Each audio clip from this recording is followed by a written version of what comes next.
Bienvenue dans Smart et Responsable sur Bismart, votre émission mensuelle consacrée aux enjeux de développement durable. Le thème ce mois-ci, c'est le thème de la réglementation. Une réglementation pour une finance durable. Oui, il n'y aura pas de transition sans l'accompagnement de la finance, une finance qui doit être durable. Et pour cela, il faut un environnement, un cadre réglementaire adapté et approprié. On va parler de ce sujet technique, austère même peut-être, diront certains, avec une experte justement de ces questions réglementaires, Charlotte Garde, bonjour. Bonjour. Merci d'être là, vous êtes économiste à la Direction Générale du Trésor et plus précisément vous êtes adjointe en charge de la finance durable et du risque climatique dans le service du financement de l'économie de la Direction Générale du Trésor. Je vous présente effectivement comme experte de ces questions réglementaires, la réglementation au service d'une finance durable.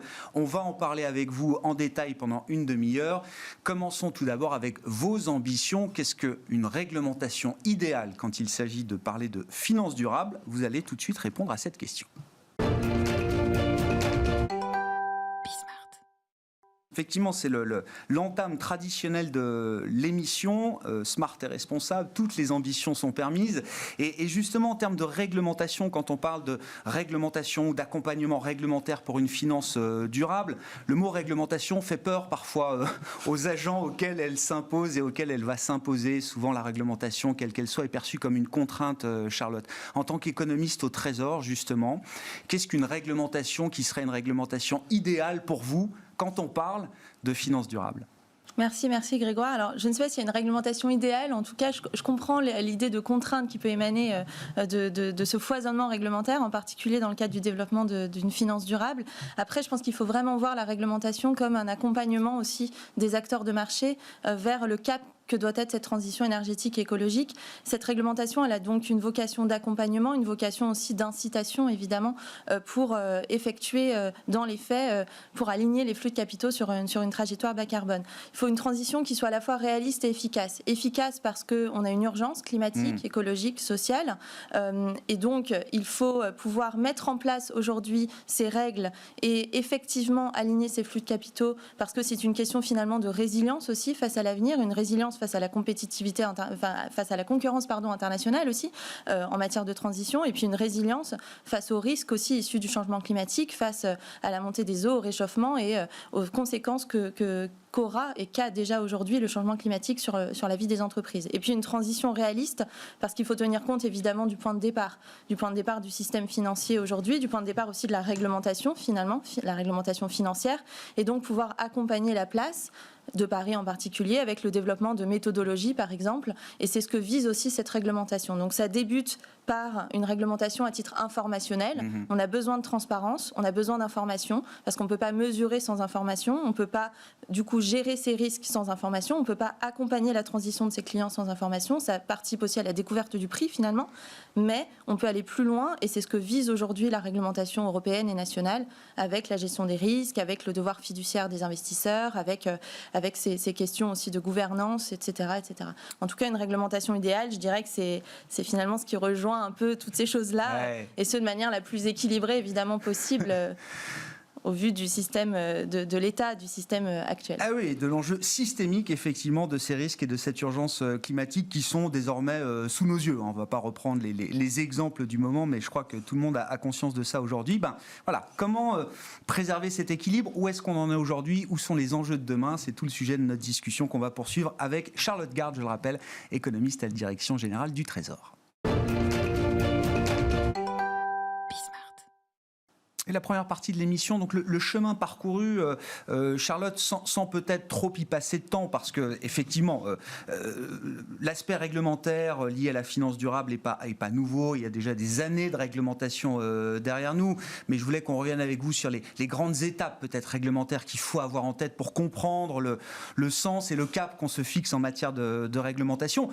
Si on parle d'une réglementation qui doit accompagner une finance durable, plus durable, peut-être déjà définir ce qui est pour vous, encore une fois, en tant qu'économiste au Trésor, une finance durable. Qu'est-ce qui caractérise pour vous la finance durable, Charlotte ?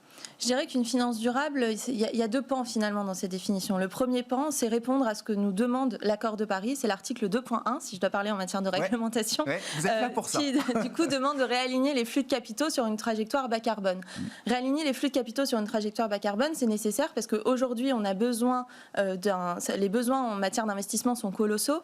Le GIEC nous dit à peu près 6 000 milliards par an d'investissements supplémentaires pour ne pas dépasser la cible des 2 degrés d'augmentation de température de l'atmosphère d'ici la fin du siècle. Donc c'est évidemment énorme. Après, l'ensemble des projets financés ou dans lesquels on investit ne doivent pas nécessairement uniquement contribuer à atténuer le changement climatique. Mais ça veut dire que dès lors qu'on va financer ne serait-ce qu'un projet éducatif ou dans la santé ou dans un tout autre domaine, il faut prendre en compte cette contrainte climatique et pouvoir participer du coup à ce réalignement des flux de capitaux sur une trajectoire bas carbone. Ça, je dirais que c'est le premier élément de la définition. Le second, c'est plus un élément, une finance durable, c'est une finance résiliente. La durabilité finalement aussi de la finance dans le temps. Et ce, du coup, ça porte vraiment sur tout ce qui est gestion des risques qui sont issus du changement climatique, physique, de transition, de contentieux. On le voit de plus en plus aujourd'hui, évidemment. Et du coup, c'est pouvoir permettre finalement une réglementation qui répond à ces deux pans de la définition, tout en prenant en compte, encore une fois, évidemment le changement climatique, mais aussi les conséquences sociales, les impératifs en matière de gouvernance qui émanent de toutes ces questions. Ouais, mais vous dites c'est le modèle économique, le modèle industriel même de la finance qui doit lui aussi être durable, ne serait-ce que pour la pérennité de cette industrie financière. Oui, totalement. Pour que le système financier puisse contribuer comme il le fait aujourd'hui, et ce d'autant plus depuis la dernière crise économique et financière avec la réglementation qu'il a encouragée, mais à vraiment financer l'économie réelle, on pense que c'est effectivement le cœur même de la machine finalement qui doit être pas nécessairement revue, mais en tout cas adapté aux contraintes climatiques, environnementales et puis plus largement à la prise en compte de ces facteurs ESG du coup dans son fonctionnement même en fait. Je disais effectivement, alors l'urgence, le risque climatique explose sous nos yeux aujourd'hui, se matérialise beaucoup plus concrètement que ces dernières années, encore plus aujourd'hui. Pour autant, la réglementation, comment dire, la réflexion autour de la réglementation a été initiée il y a peut-être plus d'une dizaine d'années maintenant. Je vous laisserai préciser peut-être le calendrier rétrospectif en la matière, mais l'idée c'était d'avoir un peu les grandes étapes qui ont été franchies en matière réglementaire pour accompagner une finance plus durable au cours des dernières années et puis voir où on en est aujourd'hui et puis les enjeux pour demain. Qu'est-ce qu'on peut dire sur déjà ce qui s'est passé, Charlotte ? Alors il y a beaucoup de choses. Je vais peut-être d'abord commencer par le niveau national parce que finalement je pense qu'on peut être fier en France d'avoir enclenché cette dynamique aussi. D'abord en matière d'information extra-financière des entreprises. De dire les entreprises, elles doivent être transparentes sur le plan financier. Pour ça, on a des états comptables, des états financiers. Mais elles doivent également être transparentes sur le plan extra-financier. Ça a débuté en France finalement en 2001, avec la loi NRE en 2001. Puis ça a été complété au fur et à mesure du temps, jusqu'à ce que finalement l'Union européenne s'en inspire, je devrais dire, avec sa directive sur l'information non financière en 2014. Et puis en France, on avait aussi, depuis 2015, depuis la loi de transition énergétique pour la croissance verte, une exigence de reporting extra-financier sur la gestion des risques climatiques en particulier, et ce, non pas seulement de la part des entreprises non financières, mais aussi de la part des investisseurs. Et ça date du coup de 2015. Et finalement, ça a inspiré l'un des éléments clés de ce qu'a ensuite entrepris la Commission européenne avec son plan d'action, qui est le règlement Disclosure, 4-5 ans plus tard environ. Du coup, ça a déjà commencé au niveau national et ce, du coup, progressivement, disons, plus entre 2001 et 2015, grosso modo. Et puis, en 2018, la Commission européenne, 10 ans après la crise économique et financière, donc il y a peut-être une raison aussi à cela, elle a compris qu'il fallait accompagner finalement la finance dans cette durabilité. La Commission européenne a publié son plan d'action sur la finance durable en mars 2018 et de là a émergé un foisonnement évidemment réglementaire, à la fois sur des textes que j'appellerais ad hoc, dans le sens où ils ont vraiment été adoptés d'eux-mêmes, c'est-à-dire qu'ils sont à prendre de manière totalement isolée par rapport au reste de la réglementation financière. En tout cas, ils n'émanent pas de réglementation préexistante, je devrais dire. Et puis, avec la révision de textes qui préexistaient à ce plan d'action de mars 2018. Au cœur de ce plan d'action, qui porte vraiment sur toute la chaîne d'investissement. C'est-à-dire que la Commission, elle s'est dit, on a besoin de venir finalement donner le là sur le climat à chaque étape de la chaîne d'investissement, à la fois au niveau de l'entreprise, du projet, au niveau de l'investisseur, au niveau de l'agence de notation, de crédit ou extra-financière, au niveau du conseiller bancaire, financier, au niveau du client, vous et moi. Et du coup, elle a finalement irrigué du climat dans chacun de ces pans de la chaîne d'investissement. Mais au cœur de ce plan d'action, on avait besoin d'une taxonomie. Pourquoi ? Parce que faute d'avoir justement une feuille de route nécessairement toujours très claire en matière industrielle, environnementale, sur la transition d'un secteur X ou Y, on a encore jusqu'à aujourd'hui une information qui est de faible qualité aussi, pas tellement uniquement de la part des entreprises, mais aussi en termes de cap finalement. Et du coup, les financiers, disons, et les investisseurs ont du mal à accompagner cette transition, ou en tout cas rencontrent des difficultés. Et du coup, c'est le sens de cette taxonomie des activités durables qui est finalement au cœur de ce plan d'action. Il faut préciser peut-être ce qu'est cette taxonomie. Alors, je ne sais pas si le mot est bien choisi. En tout cas, c'est l'idée qu'on a une nomenclature, qu'on est capable pour chaque secteur d'activité de placer le curseur. Est-ce qu'il est vert, un peu, beaucoup? Est-ce qu'il est vraiment très marron? Est-ce qu'il est entre les deux, gris? C'est ça l'idée de cette nomenclature, oui, Charlotte. En fait, taxonomie, d'ailleurs, ça vient des sciences biologiques. Alors, je ne suis pas biologiste, donc je n'oserais pas me prononcer davantage, mais disons que c'est une classification des espèces, des gènes, et ça donne du coup finalement une vision très très fine du vivant. Il faut en taxon, donc d'où le mot taxonomie. Oui, c'est ça, c'est pas relatif à taxe, parce que barbare. Non, voilà, français, aucunement. On peut se dire, oh là là, c'est pour taxer tous les secteurs. Pas de fiscalité liée à la taxonomie. Mais effectivement, mais déjà, il faut dire, c'est juste un état des lieux de chaque secteur d'activité. C'est pas la taxonomie, c'est pas la nomenclature de ce qui est vert uniquement. Non, alors, c'est-à-dire que lorsqu'on ouvre la taxonomie, on n'a pas seulement les activités économiques pour lesquelles des technologies qui sont déjà compatibles finalement avec la neutralité carbone existent déjà. Ce que j'entends par là, c'est que lorsque vous ouvrez la taxonomie, vous n'avez pas seulement de l'éolien, du véhicule électrique, des forêts, de la manufacture de turbines éoliennes, etc. Vous ouvrez la taxonomie, vous retrouvez aussi des activités pour lesquelles ces technologies n'existent pas ou ne sont pas complètement déployées. Et c'est donc là que vous voyez finalement les secteurs de l'économie qui sont aujourd'hui parmi les plus émissifs en gaz à effet de serre. Les plus intensifs, oui, c'est ça. Ouais. C'est-à-dire que si vous demandez à quelqu'un qui ne travaille pas sur ces sujets d'ouvrir cette taxonomie, vous lui dites c'est ce que l'Europe considère de vert, sur le coup, il ne va pas nécessairement comprendre parce qu'il va voir évidemment des activités qui sont aujourd'hui très émissives, le transport maritime, la sidérurgie, le ciment, etc., mais qui doivent opérer leur transition et d'ailleurs secteurs au sein desquels les entreprises ont d'ores et déjà débuté leur transition. Et du coup, là, ce que fait cette classification, c'est de fixer le cap à atteindre, ou en tout cas un seuil d'émissions de gaz à effet de serre qui permet de se rapprocher de ce cap qu'est la neutralité carbone. C'est fondé sur la neutralité carbone en ce sens que ça a deux jambes finalement, la neutralité carbone. La première, c'est réduire substantiellement ces émissions de gaz à effet de serre, et puis la seconde, c'est augmenter la capacité de capture et de stockage des puits de carbone, donc des océans, des sols, des forêts. Et c'est seulement comme ça qu'on pourra atteindre la neutralité carbone. C'est-à-dire que ce n'est pas en portant atteinte davantage à l'état des sols, aux forêts, etc. Et du coup, la taxonomie, elle retient vraiment cette définition en ce sens qu'elle dit, voilà, pour une activité X, vous pouvez contribuer à la transition de manière substantielle en réduisant vos émissions de gaz à effet de serre, donc en atteignant tel ou tel seuil, et ce sans porter atteinte à d'autres objectifs environnementaux qui constituent finalement, grosso modo, j'oserais dire, cette seconde jambe de la neutralité carbone.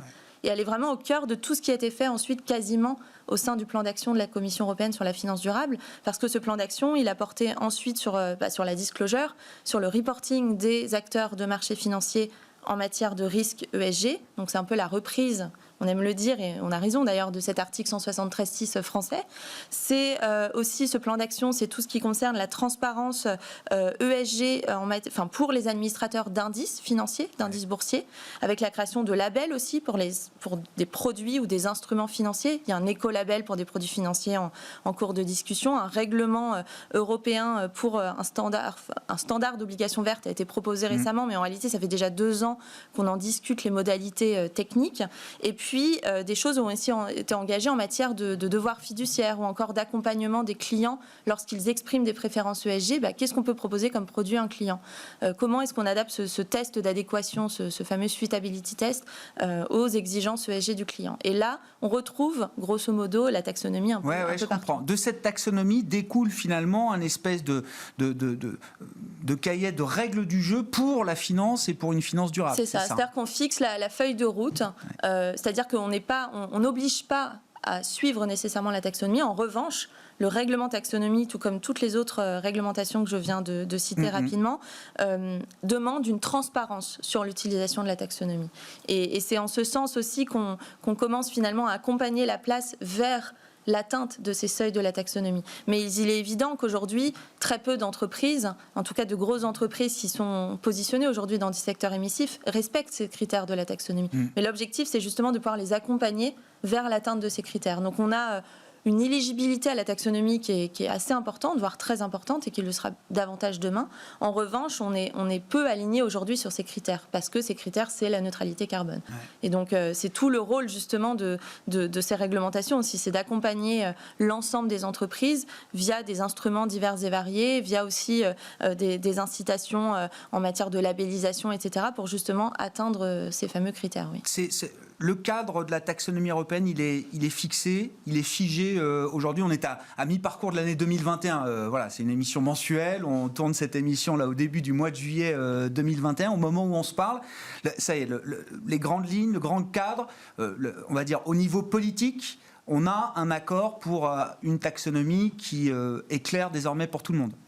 Oui, alors, dans ce sens qu'on a un règlement. Donc je laisse le niveau politique là où il est. C'est ça. Non, on a un règlement, c'est-à-dire qu'on a vraiment un texte européen qui vient déterminer comment doit être élaborée cette taxonomie, quels sont ses objectifs, comment on doit l'utiliser, comment on va la réviser. Après, cette taxonomie, c'est une bonne chose en réalité. Elle est élaborée par des experts indépendants, sur avis aussi, enfin sur conseil des États membres, et elle est adoptée par la Commission européenne. Et du coup, cette classification, elle est vraiment ancrée dans le droit européen parce qu'on appelle des actes délégués, donc l'équivalent d'un décret, si vous voulez, en droit national. Et par contre, cette classification, elle est élaborée de manière progressive, à savoir qu'on commence déjà par les objectifs climatiques. On dit dans quelle mesure tel ou tel secteur de l'économie peut contribuer à l'atténuation du changement climatique, à l'adaptation aussi. Et puis, demain, en ce sens, fin 2021, début 2022, on élaborera, enfin en tout cas on aura une taxonomie sur les autres objectifs environnementaux. C'est-à-dire qu'on aura une focale qui ne sera plus la focale climatique, si je prends l'exemple d'un microscope. Biodiversité, voilà. C'est d'accord. Ça sera une focale biodiversité, transition vers l'économie circulaire, la protection des ressources marines aussi, et puis la prévention de la pollution de l'air, des eaux, des sols, etc.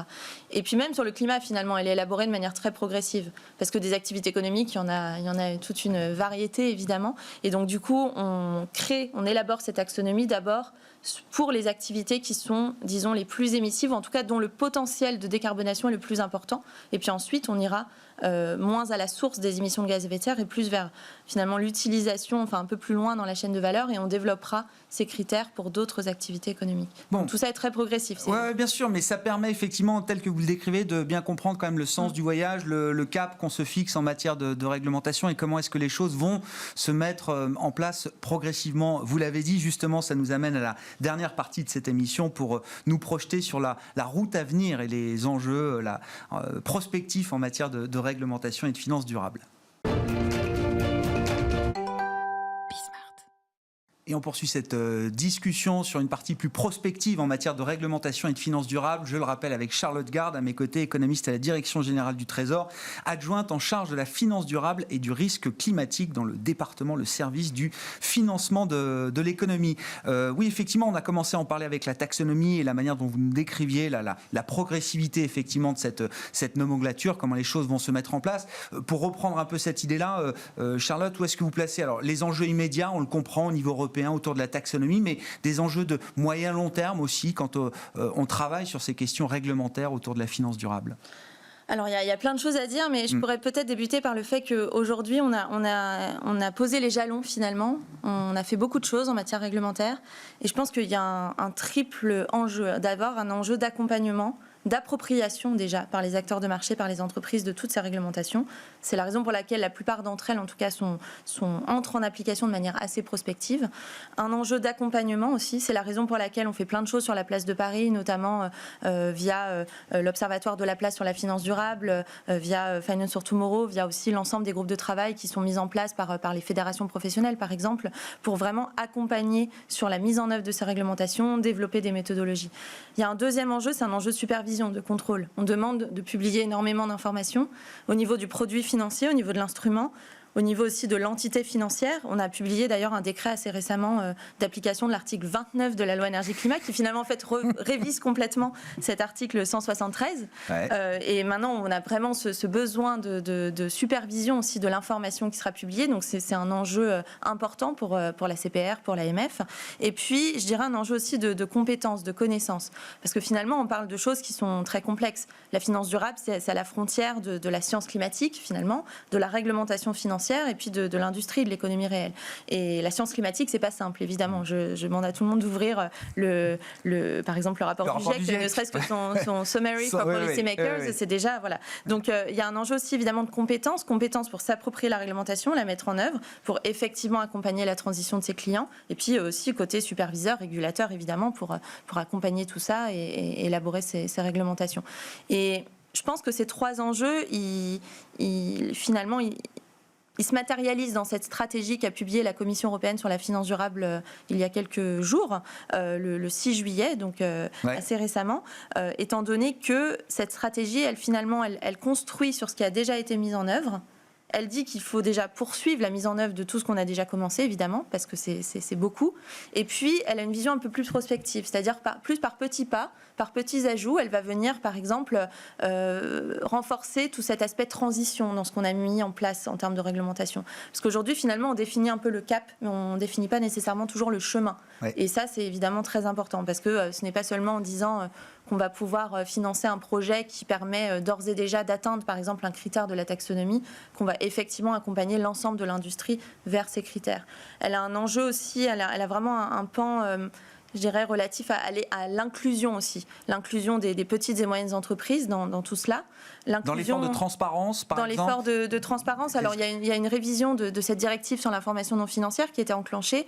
Les PME seront peut-être concernées, en tout cas lorsqu'elles seront concernées, on aura évidemment une progressivité dans la mise en œuvre à la fois du standard et puis de l'application de la règle, oui, et puis je dirais aussi une inclusion des conseillers aussi financiers, parce qu'on a largement révisé toutes les règles qui s'appliquent à eux aussi, on a révisé les règles même qui s'appliquent au réseau de distribution, au dialogue entre le conseiller et son client, et donc c'est là où l'enjeu peut-être aussi de compétences, de connaissances, il s'insère. Quand on voit l'enjeu réglementaire, alors vous avez très bien expliqué comment la France a pu être initier cet enjeu réglementaire qui est aujourd'hui, qui se joue évidemment au niveau européen.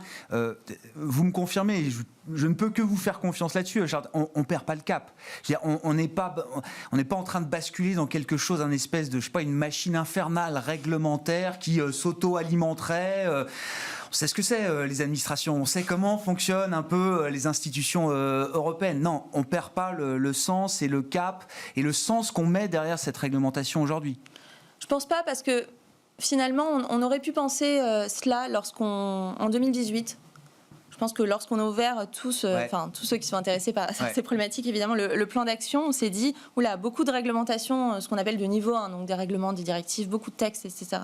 Finalement, quand on ouvre là cette stratégie, on se rend compte qu'on est plus dans la continuité de ce qui a été entrepris, peu de réglementations en tant que telles, plus des lignes directrices, la création de standards, de labels, donc on est vraiment dans cette logique d'accompagnement. Et puis par ailleurs, le cap, on l'a fixé déjà, on l'a fixé notamment avec cette taxonomie.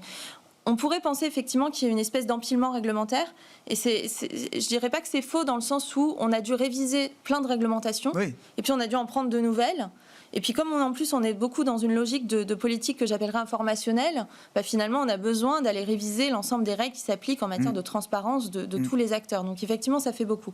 Après, et nous, c'est ce qu'on porte vraiment au niveau européen, côté français, c'est dire on ne doit pas être dans une approche un peu tick the box, de dire, alors je ne dis pas effectivement qu'il ne faut pas se conformer aux réglementations, aucunement, mais en revanche que cette réglementation, toutes ces règles, elles visent pas seulement à assurer la conformité des acteurs, mais elles visent vraiment à enclencher la dynamique d'investissement, de financement sur des objectifs de durabilité. Donc elle a un objectif qui est presque supplémentaire par rapport à d'autres réglementations qui pourraient préexister à tout cela.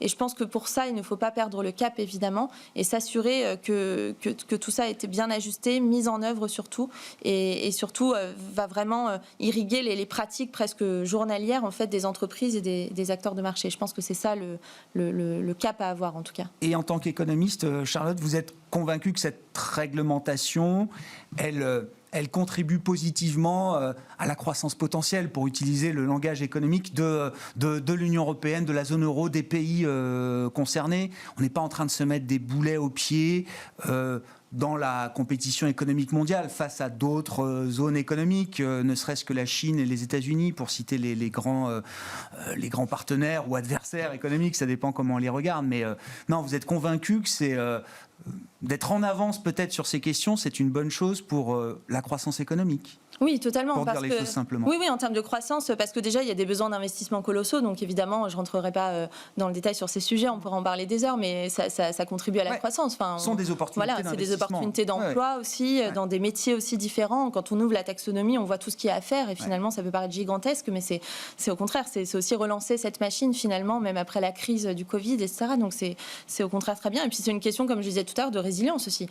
Dans la concurrence internationale, le premier, c'est le first mover advantage, toujours avec toutes les difficultés que ça comporte, mais le premier qui aura bien avancé, qui aura déterminé la norme, sera a priori beaucoup plus compétitif aussi, et pour mieux gérer ses risques. Je pense que le fait d'intégrer le climat, l'environnement dans le logiciel des entreprises, c'est une question de gestion aussi des risques. Finalement, on se dit qu'on fera peut-être pas n'importe quoi dans les années à venir par rapport peut-être à des entreprises concurrentes en Chine, aux États-Unis, qui n'auraient pas bénéficié d'une certaine manière de ces réglementations. Après, c'est une très bonne chose que ces pays avancent, évidemment. Oui, bien sûr. Et d'ailleurs, il y a une question de coopération. De synchronisation, bien sûr. Oui. Et le first mover advantage, comme vous dites, oui, l'Union européenne peut en profiter, parce que beaucoup d'intervenants, je parle à des financiers, des investisseurs tous les jours, certains me rappellent comment les normes comptables financières, finalement, ont été préemptées par les Américains et imposées au reste du monde.